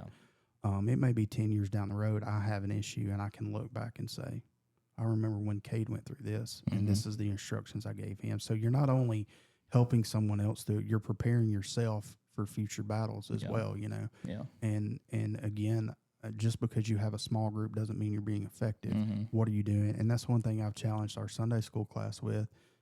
It's weird because I know God called me to young people. I mean, you're how old? 23. So you're my age. Yeah. You're my demographic. Yeah. It doesn't matter 30, anywhere from 20 to about 30. It doesn't matter where I go. I find that group of kids because that would have been the age group that I would have ministered to when I was in ministry. Yeah. I know God has called me to that. But beyond that, God has called me to just minister, to just people. It doesn't have to be young. It doesn't have to. I may feel good in that arena. I may connect in that arena.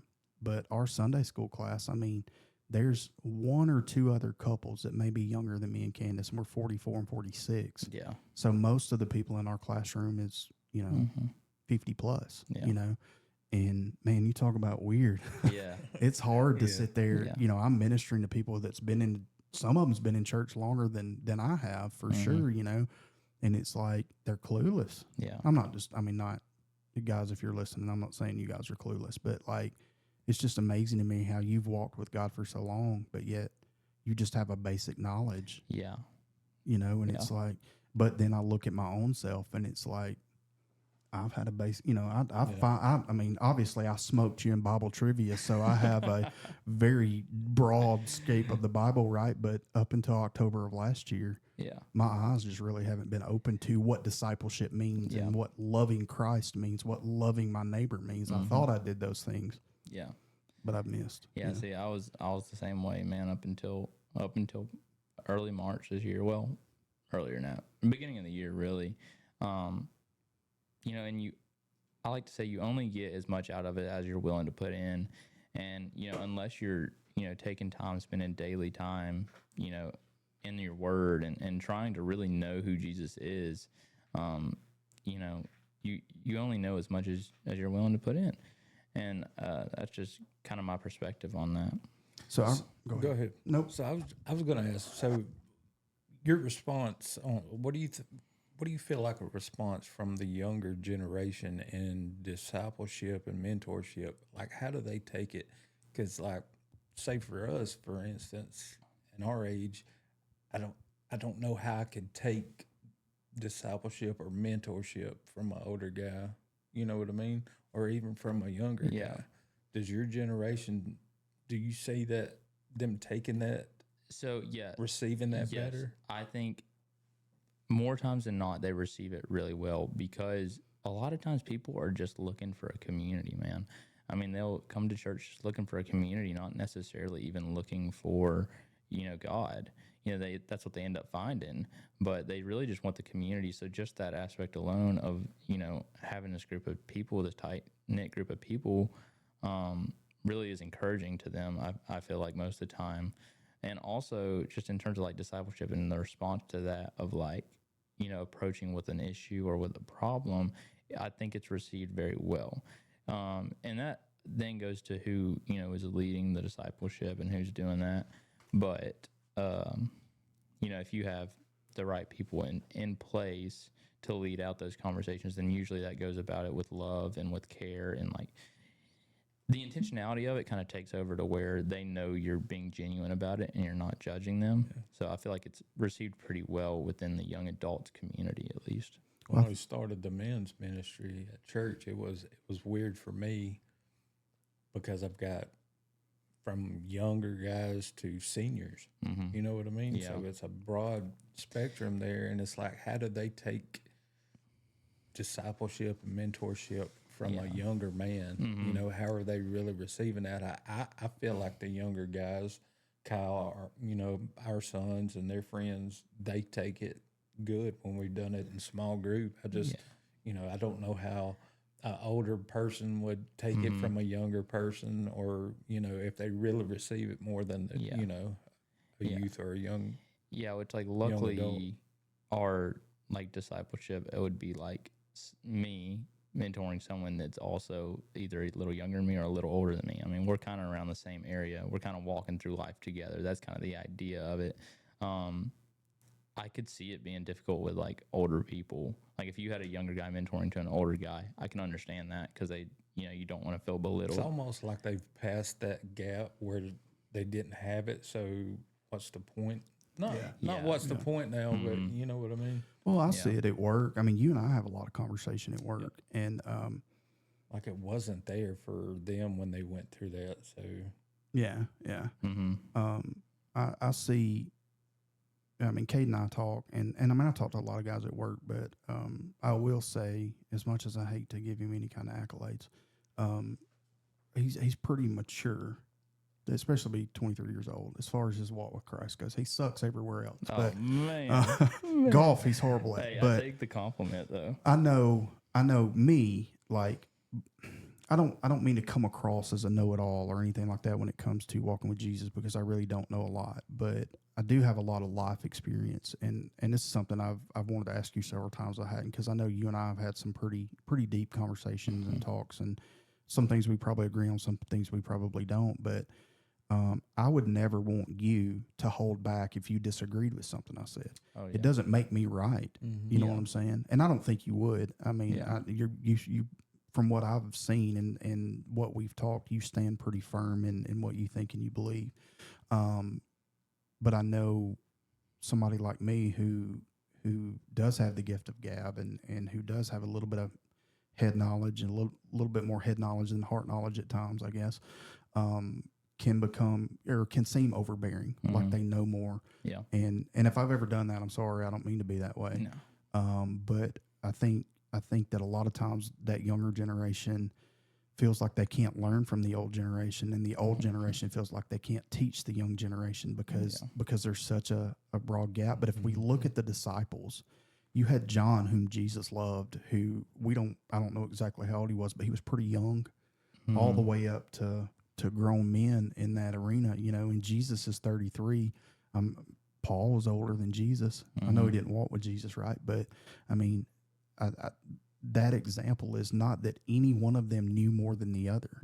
They all knew what they knew, and then what they didn't know, they combined and fed off each other. You know, and you see that when Jesus sends them out 2 by 2, and I personally believe he probably put ones together who needed to learn from one another that were probably completely opposites. You know, and I think we miss that in a lot of cases. Do you see that? I mean, do you see younger people or a younger generation having that? I don't want to listen to them because they're older. Disconnect. It just depends on the person, you know. I mean, you know, someone with a lot of self-pride, but you know, I feel like a lot of times, more often than not, when someone truly comes to Jesus, though, they humble themselves and understand that they don't, you know, they need someone to kind of show them the way.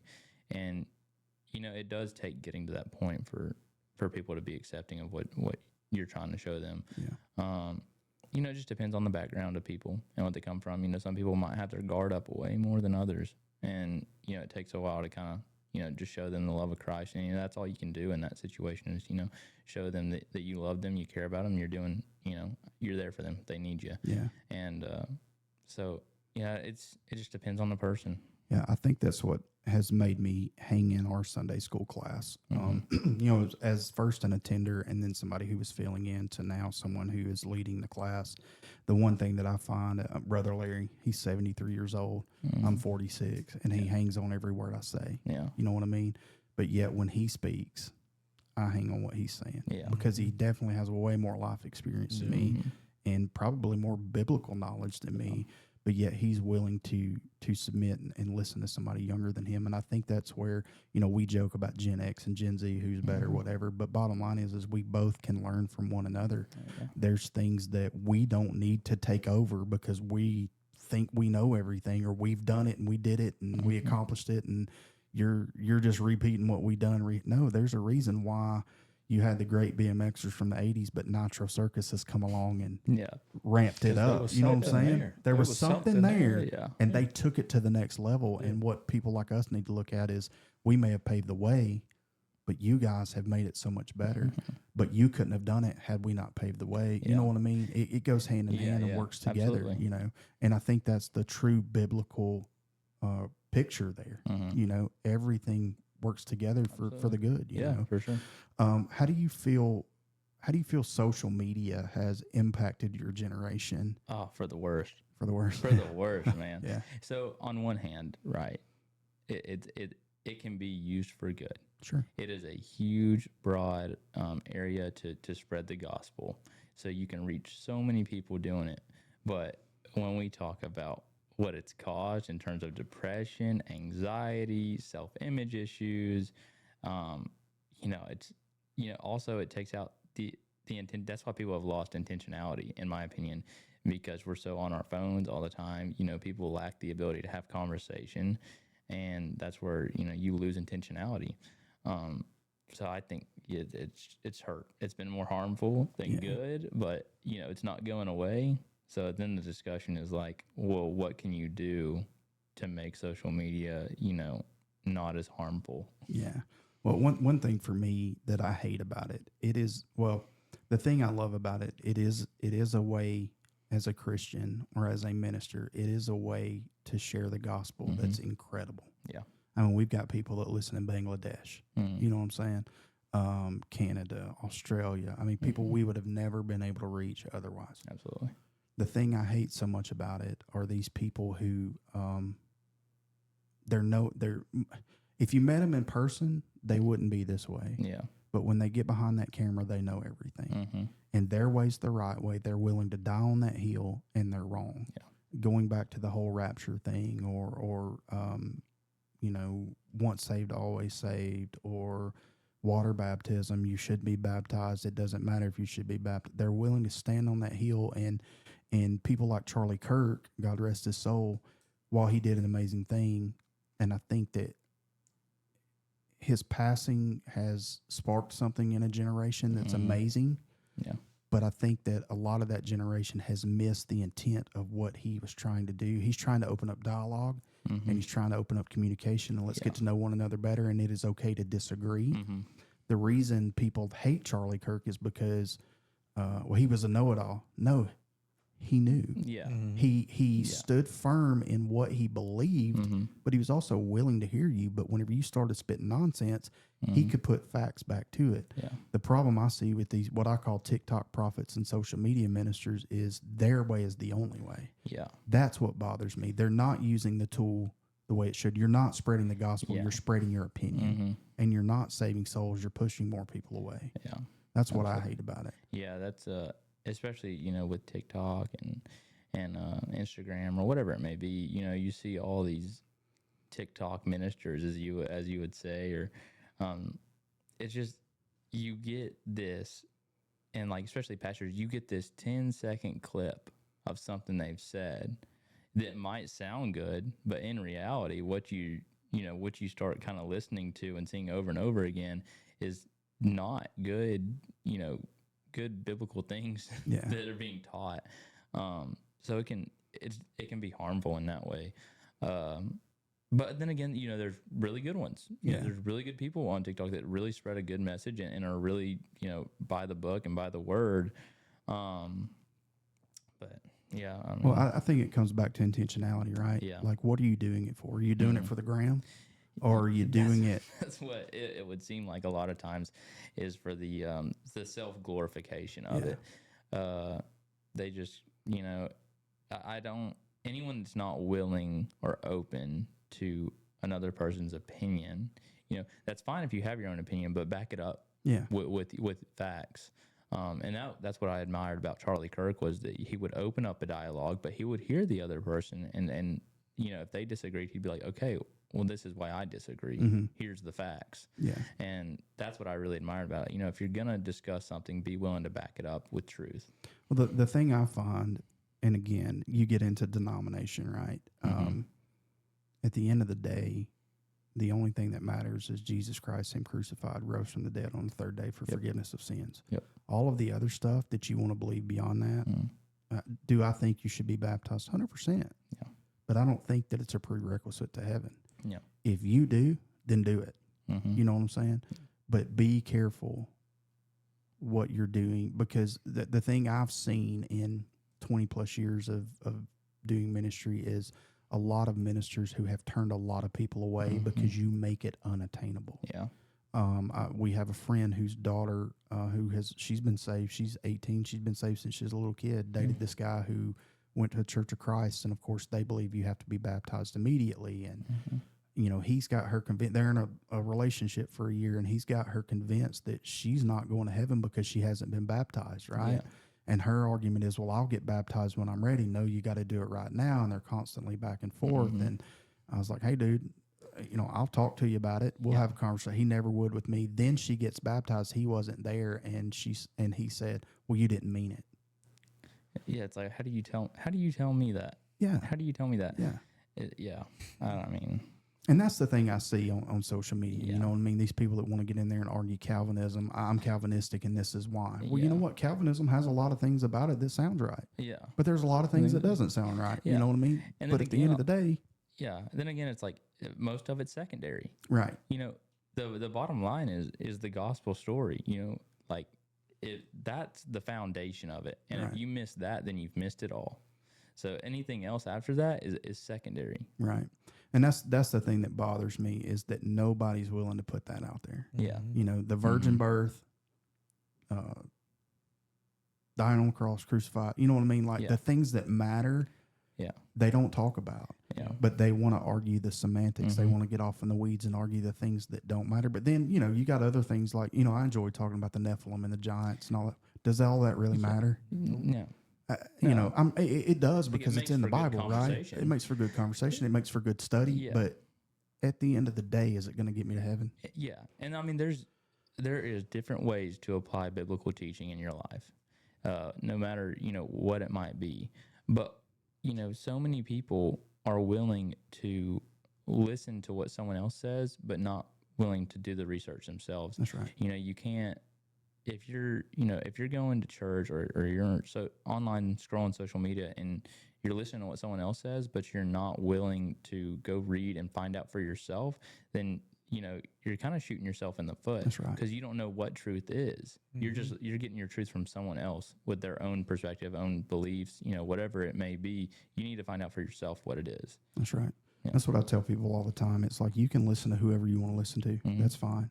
But at the end of the day, if I go to church week in and week out, I go to church on Sunday, I listen to my preacher, and I go home and I don't open that Bible, I've done nothing. Yeah.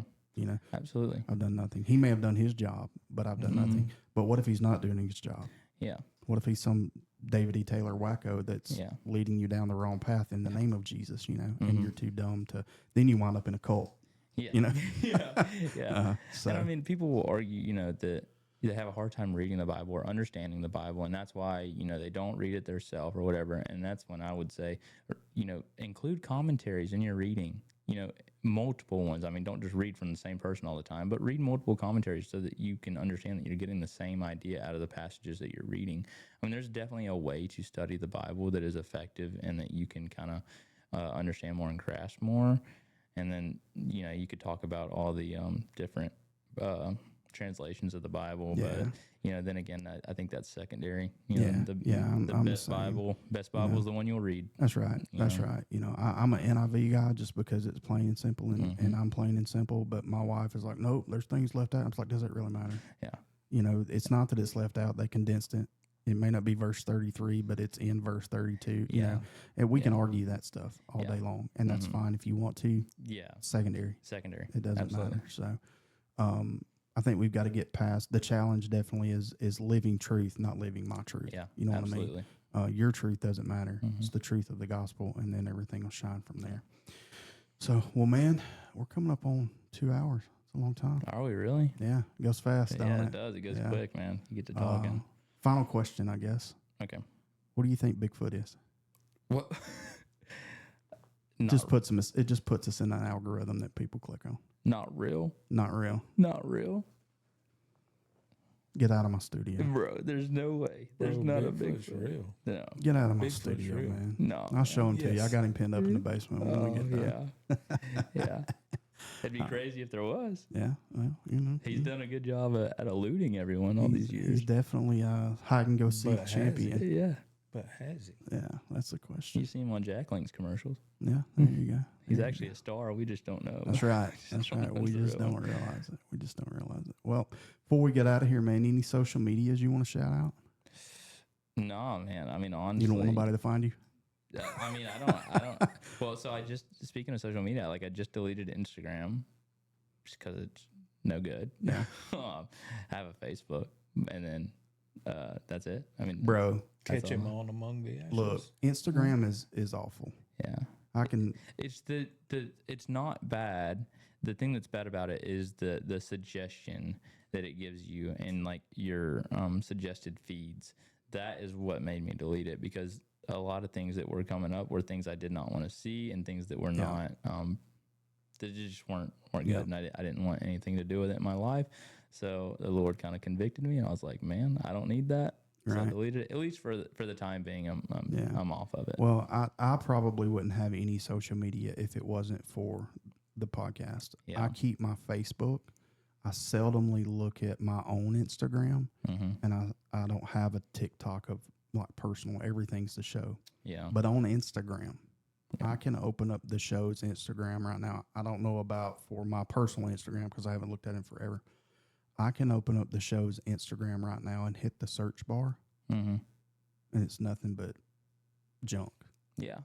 And I don't look at junk. Yeah. Exactly. Number one, if I was going to, I wouldn't on the show's Instagram. Yeah. You know what I'm Yeah. saying? Yeah, Like, yeah. but it's, and then Facebook has even got to where it's just filled with ads of, some sort of, dysfunction pill or, I've seen watching videos scrolling and an ad pop up and it be full on pornographic for that quick. And then you report it and they don't do anything about it, you know? And it's just mind blowing to me. I can 100% hand to God if he was standing here saying, I have not looked at anything that would put me here. Yeah. But it's there. Yeah. And it's mind blowing to me. And it's like, I don't know what it is. I mean, well, I do know what it is. It's the devil, Sure. Within the world trying to, lead you astray. But it kind of goes back to the idea, and like I take a pretty radical view about it. If it's hurting my relationship with Christ, run. Yeah. Turn your back and run the other direction, man. Because it's not, in the end, it's not important. That is not what I need in my life. My only focus is God and what He has for me. I remember when TikTok first came out, this lady posted something, and what she was saying sounded biblical, and I agreed with it. Like what she was saying, I was like, "Oh man, it's like, yeah, I agree with exactly what she's saying." And then she said something about, but money's the root of all evil. And me being, the know-it-all that I am, said, well, technically, it says the love of money is the root of all evil. Da-da-da. Well, she pins my post, and she hammers me because I corrected her. Yeah. And I responded back. I said, well, hey, sis, sorry I offended you. Sounds like you're pretty angry. I'll pray for you. Then she responds, you white devil. Yeah. Don't you pray for me. You should ask people before you pray for them. I don't know what God you believe in. Da-da-da-da-da-da. And then she was like, better yet, do pray for me. I'll put a curse on you. So I responded back, hey, I'll tell you what. Sounds like you don't believe in the same God I believe in, but the God that I believed in called fire from heaven and killed the prophets of Baal. Challenge accepted. And the Holy Spirit quickened me and said, what are you doing? I'm defending you. You ain't got to defend me. You ain't got to. He said, how about if you spend as much time doom scrolling as you did reading your Bible?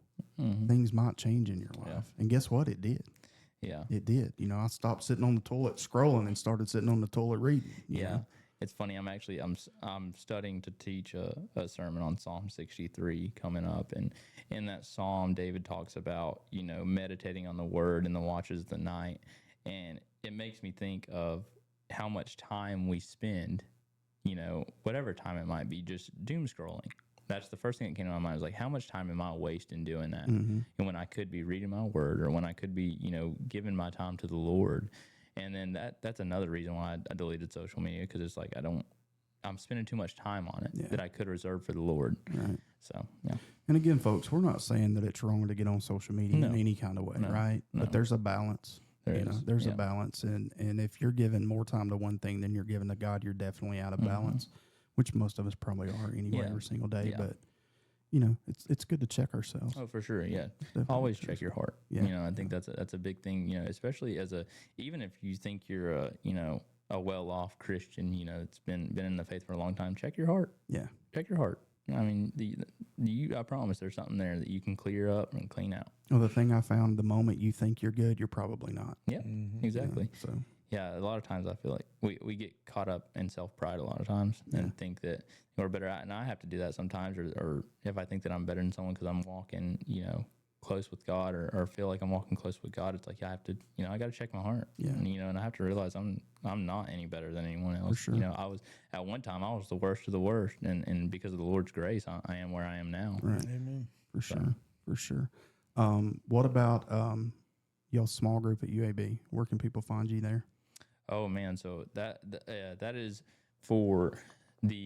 that's a hard one to describe, because we don't have like anything posted about it. We just, through our outreach at UAB, we've added people to a group meet that are interested into that small group Bible study.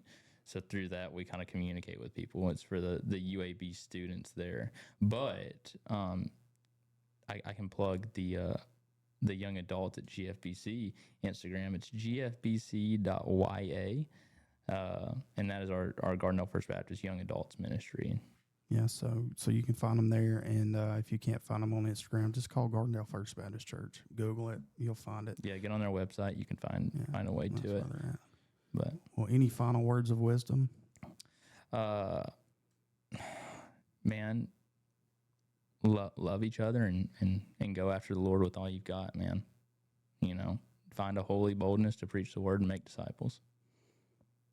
I would have said don't eat yellow snow, but hey, Hey, man. Yeah, that's a good one too. 79, hit them straight. Yeah, we'll go with Cade's on that one. Yeah. Well, all right, guys. I guess we're going to wrap it up. We want to thank all of you guys for tuning in tonight and hanging out with us, and hopefully you learned something. Go ahead, Cade. If you would, just keep kind of me and a team in prayers as we head to Greece here in a couple of weeks to be the hands and feet of Jesus. Doing a vision clinic for the people over there, so we'll be spreading the gospel in Greece. oh, I'm going to Greece. I'm better than you. Man, That's what I heard. Is that what you heard, Marcus? I love the mission work. It'll be good. How many mission trips have you been on this year? This will be the second one. I went to Vancouver, Canada, earlier this year. Man, you talk about a crazy place, right? That is, man, that's a mission field. And we were helping some church planners we support up there and ministering to them. And, you know, we were up in Chilliwack, British Columbia for a few days. And then the last day we got to go into Vancouver, man. It's night and day difference. Yeah. I mean, it's a rough area. Yeah. Folks, if you don't know anything about British Columbia, look it up, or Vancouver. They have heroin clinics. It like, is a like I'm not talking like you can come in and use your heroin here. Yeah. Free, legally. Like it's better than doing it on the street. And look, what they're doing is a ministry, right? They're providing clean needles and they're providing a safe space where nobody's dying and things like that. But like it's went from something that's good to help people to almost a crutch, almost a handicap. You know? Just a kind of a funny story. As we drive into Vancouver, there is this park, and at that park is where they have the clean needle station set up. And it's just such a night and day difference. I mean, you see people just laid out, leaned over, all over the street, man. And, you know, it was in that moment you kind of you feel the full weight of the brokenness in the world driving down that street, just seeing all these people laid out. And, you know, it hurts to see that just kind of they're supporting that in a way. Yeah. You know, and the problems that people have and just how much the world needs Jesus, man. I mean, it's definitely a fine line. Like, I don't see anything wrong with them trying to keep people safe. Yeah. Like, I mean, that's exactly what they're trying to do. But I also see where it's enabling them to stay that way. Mm-hmm. Like, what are you doing? And maybe they are. Maybe they're encouraging them to get clean and to get healthy and to get well, right? To be that far gone or that lost to me, like I can't imagine. I hope I never have to. Absolutely. But you know, again, it's showing them Jesus, right? And hopefully that's what they're doing through it. Hopefully they're at least planting those seeds, you know. And and the thing is people need to realize is it could be any one of us at any time. You know, life comes hard, it comes fast, and it doesn't care. Yep. And if you ain't got Christ in your life, you're not going to be able to walk through it. Sometimes with Christ in your life, it's hard to walk through it. Yeah, you know? For sure. So, well, all right, guys. I guess that with that, we will end it. We say all the time, remember this, you know, Romans 8:31 says that if God be for you, then who can be against you? And if that's the case, then, you know, we can go out every single day and do what it is that we need to do to conquer that day. It may be hard. It may be tough, but he's with us. He's walking through it with us. And, you know, I don't know how to make anybody understand that. That's something that I've lived by since I was 18 years old. That scripture is the foundation of my faith. I finally learned what that meant October of last year, to know he is with me, and God, it's me and you. If I lose everything, I still have you. This is temporary. You're permanent.